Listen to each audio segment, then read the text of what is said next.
بسم اللہ الرحمن الرحیم۔ السلام علیکم دوستو، آپ دیکھ رہے ہیں اسپیشل نگر یوٹیوب چینل۔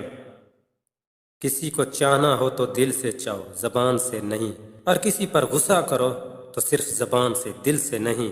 حضرت علی رضی اللہ عنہ ایک دفعہ مسجد نبوی میں تشریف فرما تھے۔ ایک شخص حاضر ہوا اور کہنے لگا، یا علی، مجھے کچھ نصیحتیں کرو تاکہ میں دنیا اور آخرت دونوں میں کامیاب ہو جاؤں۔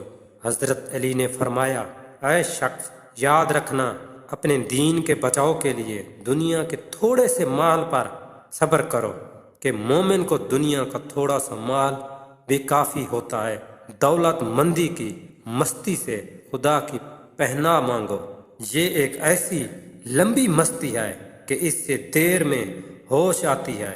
تقوی اور پرہیزگاری کی پناہ میں رہو، یہ ایک ایسی بڑی وسیع اور مضبوط ڈھال ہے کہ جو اس کی پناہ میں آ جائے اسے ضرور بچا لیتی ہے۔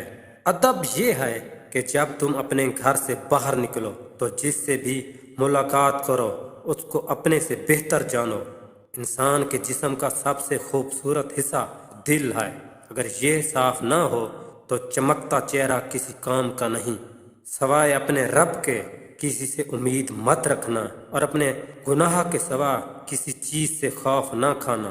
وہ بھلائی نہیں جس کا انجام جہنم ہو، اور وہ برائی نہیں ہے جس کی سلامتی جنت ہو۔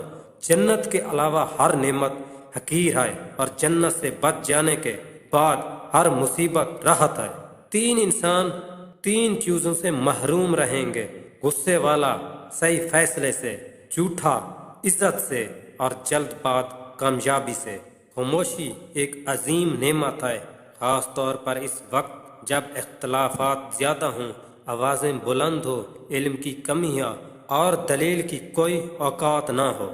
چار چیزوں سے دھویا کرو: زبان کو ذکر سے، آنکھوں کو آنسوں سے، گناہوں کو استغفار سے، اور دل کو خوف خدا سے۔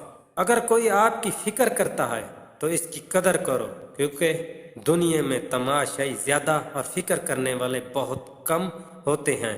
کسی کا ظرف دیکھنا ہے تو اسے عزت دو، فطرت دیکھنی ہو تو آزادی دو، نیت دیکھنی ہو تو اسے قرض دو، خصلت دیکھنی ہو تو اس کے ساتھ کھانا کھاؤ، صبر دیکھنا ہو تو اس پر تنقید کر کے دیکھ لو، خلوص دیکھنا ہو تو اس سے مشورہ کر لو۔ ہمیشہ اخلاق سے بات کرو، کیونکہ انسان پر سب سے زیادہ مصیبتیں اس کی اپنی زبان کی وجہ سے آتی ہیں۔